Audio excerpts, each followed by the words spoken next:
नमस्कार, दिल्ली ब्रेकिंग आप सभी का स्वागत है। मैं हूं अनुज मिश्रा।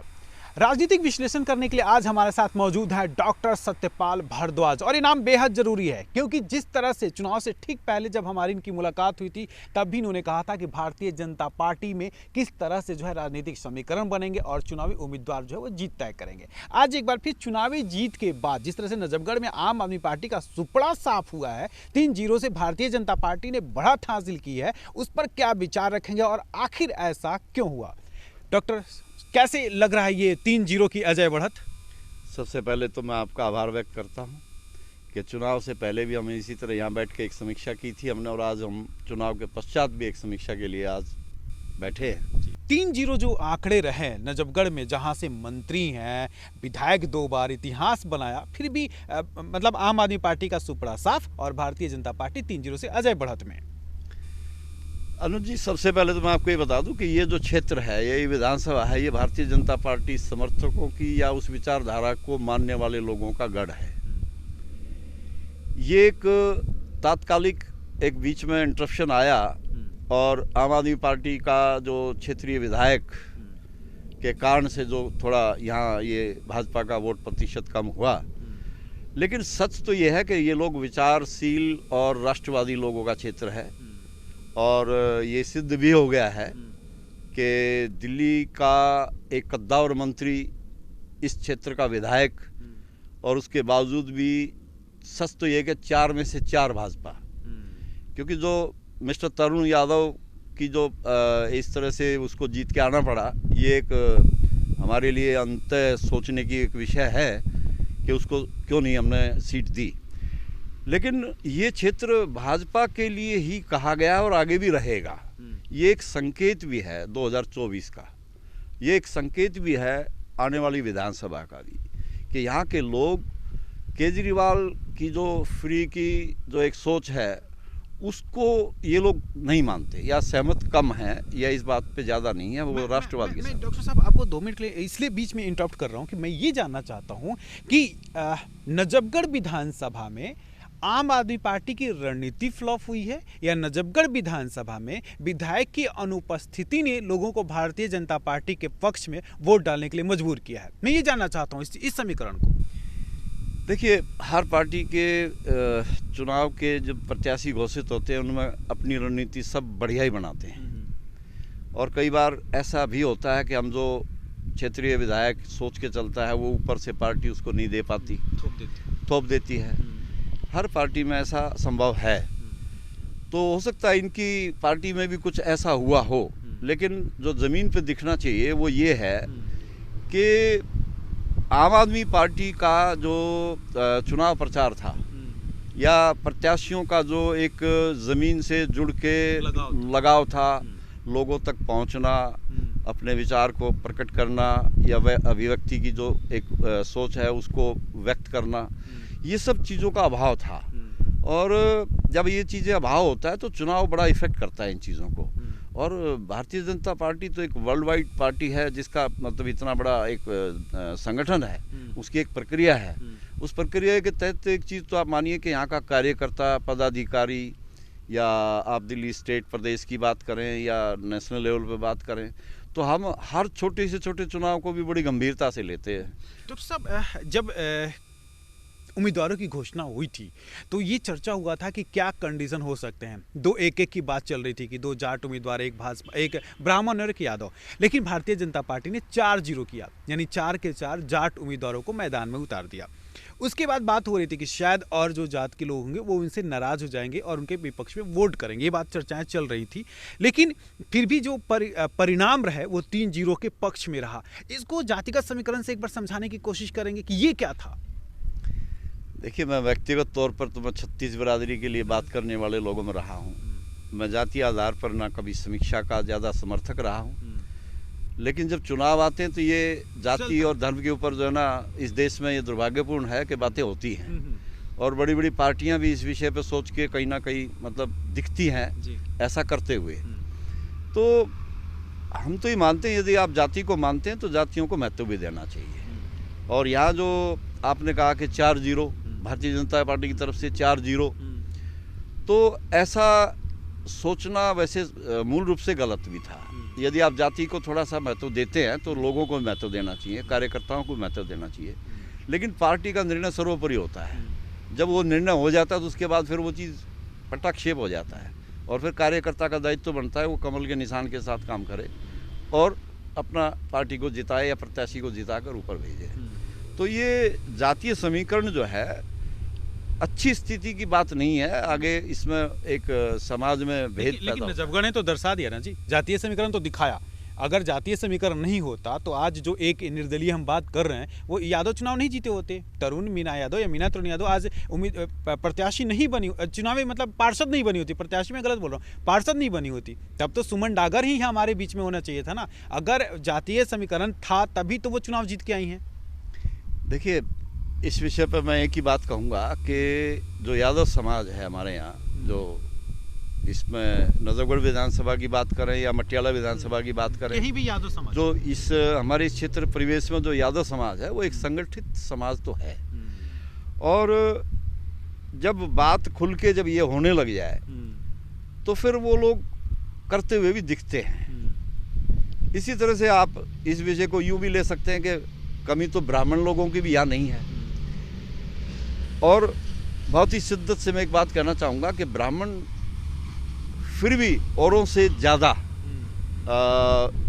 देश को मानने वाला, संविधान को मानने वाला, राष्ट्र के प्रति समर्पित एक लोग हैं ये। जब ज़्यादा जातीय आधार पर बात होती है तो कहीं ना कहीं हम ये बात कहें कि भाई यादव जो है ना वो एक संगठित होकर अपना परिणाम दे पाए, ये एक अच्छी बात है। उन लोगों में अगर संगठन में है तो सब लोग करते हैं, वो भी कर रहे हैं। और ये एक जवाब भी है कि ऊपर बैठे लोग सोचें कि जब आप जाति के आधार पर जब आप टिकट की बात करते हैं तो जब है इस तरह से जातीय समीकरण के लोग अच्छे हैं तो उनमें से भी दे दो। तो ये तरुण यादव ने जो चुनाव लड़ा, निर्णय लिया, ये व्यक्तिगत तौर पर उसका सही निर्णय था और वो हमारा एक भारतीय जनता पार्टी का एक हिस्सा था और आज शायद वो हिस्सा हमारा ही है। इस विषय पर हमें उम्मीद है कि वो उनका अपना निर्णय होगा, लेकिन वो विचार से और कार्यशैली से राष्ट्र के प्रति समर्पित लड़का है और वो उसका निर्णय होगा जो सबको मान्य होगा। मैं सर एक बार जब चर्चाएं हो ही रही हैं और 3-0 की चर्चा भी हो रही है, वो कौन कौन से ठोस कारण बने होंगे जिसके कारण से 3-0 जो है वो नजफगढ़ क्लीन स्वीप कर गया? मैंने शुरू में भी कहा कि ये क्षेत्र राष्ट्रवादी लोगों का है। ये क्षेत्र केजरीवाल की जो फ्री की जो बंदर बाट करने वाली, रेवड़ी देने वाली बात है, उस बात को ये लोग नकारते हैं। स्वाभिमानी लोग हैं। जितने भी लोग यहाँ आप देखेंगे वो ज़मीन से जुड़े हुए हैं, किसान लोग हैं और उनका अपना एक स्वाभिमान है। वो छोटी छोटी चीज़ों पे इस तरह से अपने मत को या अपने विचारों को बेचने वाले लोग नहीं हैं। दूसरी चीज़ ये है कि कभी कभी एक लहर होती है, उस लहर में कुछ लोग, एक पार्टी ने, जैसे केजरीवाल ने यहाँ एक बार अपना वर्चस्व कायम किया है, वो वापस लौट चुका है। लोगों को जागरूकता फिर आ गई है कि ये चीज़ ठीक नहीं है, ना देश के लिए ठीक है, ना स्थानीय या प्रदेश के लिए भी ठीक नहीं है। तो हमारा ये क्षेत्र जो है ना, भारतीय जनता पार्टी का एक राष्ट्रवादी लोगों का क्षेत्र है। तो 4-0 कहिए आप, ये भारतीय जनता पार्टी की तो जीत है। नहीं, ऑथराइज हो जाएगा तो 4-0 बोलना शुरू कर दूंगा। अभी तो ऑथराइज ही है, इसलिए 3-0 बोल रहा हूं। 3-0 भी कहे, उसमें भी हमारा हाथ ऊपर है और 4-0 कह दीजिए, मुझे तो लगता है 4-0 ही है। इसका असर होगा आने वाले विधानसभा चुनाव और लोकसभा चुनाव पे? हाँ, क्यों नहीं। अगर कुल पश्चिमी दिल्ली की बात करें तो पश्चिमी दिल्ली की जो एक संसदीय सीट है उस पर बात करें तो हमारा भारतीय जनता पार्टी का जो प्रदर्शन है वो संतोषजनक नहीं है, उस पर विचार करने की आवश्यकता है। और इस दृष्टि से मैं बहुत स्पष्ट शब्दों में कहता हूँ कि संसद का जो संसद है हमारे, उनको और कार्य करने की आवश्यकता है। ज़मीन पर कार्यकर्ताओं के साथ और जुड़ने की या ज़मीन पर आकर लोगों के साथ काम करने की आवश्यकता है, क्योंकि ये हमारी 2024 की तैयारी भी है और उसके बाद 2025 में विधानसभा भी है। तो सबसे पहले तो हमें मोदी जी के हाथ मजबूत करने हैं, तो 2024 की तैयारी में कहूँगा इसको। और 2024 की तैयारी में यदि कोई सांसद या हमारा विधायक या हमारा कोई भी निगम पार्षद या कार्यकर्ता या पदाधिकारी यदि अभी से गंभीर नहीं है तो ये ठीक नहीं है। ये आने वाला संकेत जो है आने वाले समय के लिए ठीक नहीं होगा। तो संसदीय क्षेत्र के हिसाब से तो हम कमज़ोर पड़े हैं। इसकी जिम्मेदारी यदि कोई जीत की लेता है तो हार की भी लेनी चाहिए और उसको और कार्य करने की ज़रूरत है। और पार्टी के विचारों को लोगों के साथ जुड़ के पार्टी की बात को या मोदी जी के जो प्रोग्राम हैं या मोदी जी की जो योजनाएं हैं उनको ज़मीन पर उतारने के लिए और कठिन परिश्रम की आवश्यकता है बड़े स्तर पर। एक चीज़ और समझाई मुझे, चूंकि जो समीकरण है उसमें अगर देखें तो 2 नंबर पे आम आदमी पार्टी ही रही है। अगर दिचाऊ को छोड़ दें तो बाकी सीटों पे कोई बहुत बड़ी जीत नहीं हुई है। आप अगर गौर से इसको देखना शुरू करें तो दिचाऊ को छोड़ दीजिए, बाकी किसी सीट पे ना बहुत कम मार्जिन से 1000 या 2000 आसपास में ही चुनावी जीत। तो इसको नहीं देखते कि आम आदमी पार्टी अभी भी जनाधार में है। देखिए, जीत तो एक वोट से भी जीत ही होती है और जो जनता में संदेश जाता है वो जीत का जाता है, हार का नहीं जाता। और हार उनकी हुई है तो वो संदेश उनके लिए एक नेगेटिव रिपोर्ट है। और जब जीत का उत्साह किसी भी पार्टी के लिए होता है, कार्यकर्ता के लिए होता है, तो वो और भी दोगुने उत्साह के साथ कार्य करता है। और हारा हुआ व्यक्ति कुछ समय तो वो अपने आप को ही समीक्षा में लगा रहता है या मोरल हाई तो करने में लग जाता है। इस तरह से देखें तो हार भी 1000-1200 वोटों से भी है। नीलम कृष्ण पहलवान जो हमारी दिचाऊ वार्ड से जीती हैं वो 10,000 कुछ वोटों से जीती हैं, तो वो बड़ी जीत है। और ये भी जीत 1000 ऊपर, क्योंकि टोटल प्रतिशत वोट भी कम हुए हैं। 50% जो दिल्ली में मतदान हुआ है उसके हिसाब से भी देखें तो 50% पे भी 1000-2000 की जीत भी बड़ी जीत कहलाएगी।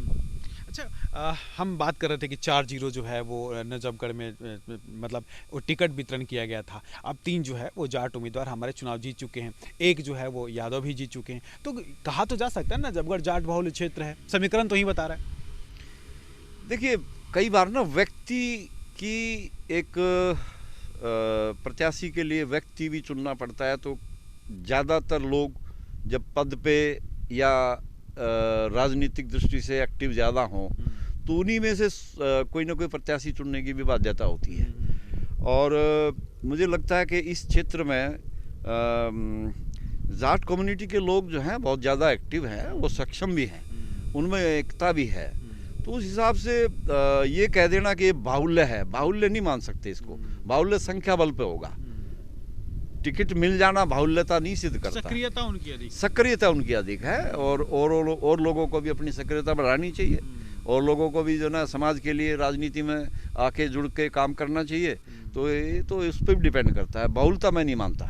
अच्छा, एक चीज़ और है सर, नजफगढ़ में जब भी मैं समीकरण पे बात करता हूँ या समीकरण की चर्चा करता हूँ तो अभी तक आ रहा था डागर वोट बैंक, कि डागर वोट बैंक बहुत मजबूत है, वो जिसको चाहते हैं चुनाव जिता कर के ले जाते हैं। यादव वोट बैंक की भी चर्चा लगातार 2 टर्म से आप देख रहे होंगे।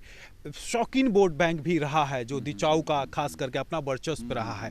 इस बार डागर वोट बैंक ने वो कमाल नहीं दिखाया, ये क्यों लग रहा है आपको? देखिए, बहुत सारे फैक्टर काम करते हैं चुनाव में। जिस तरह से आपने एक जाति विशेष या गोत्र विशेष पे बात की, इसी तरह और भी फैक्टर हैं। तो प्रत्याशी कौन है और उस प्रत्याशी के किए गए कार्यों की जो पीछे की जो सब क्षमताएं हैं या उनकी जो प्रदर्शन हुआ है, हो सकता है उसी जाति के लोगों को वो अच्छा ना लगा हो और उसी में आपस में बट के ये चीज़ उनके प्रति जाति आधार पर देखें तो वो एक विरुद्ध जाति है। लेकिन मेरा मानना है कि व्यक्ति बड़ा होता है, जाति नहीं। बताऊं कि समझ लें जैसे कि ठीक है, डागर वोट बैंक जो है उसने यादव को, चलिए यादव वोट बैंक चुनाव जीत गया, डागर वोट बैंक चुनाव हार गया। अगर इस कंडीशन में हम समझने की कोशिश करें तो क्या डागर वोट बैंक इस बात को डाइजेस्ट कर पाएगा कि जहां हमारा वर्चस्व था वहां आज हम सबसे नीचे खड़े हैं? क्या वो इस बात को एडजस्ट कर पा रहा होगा?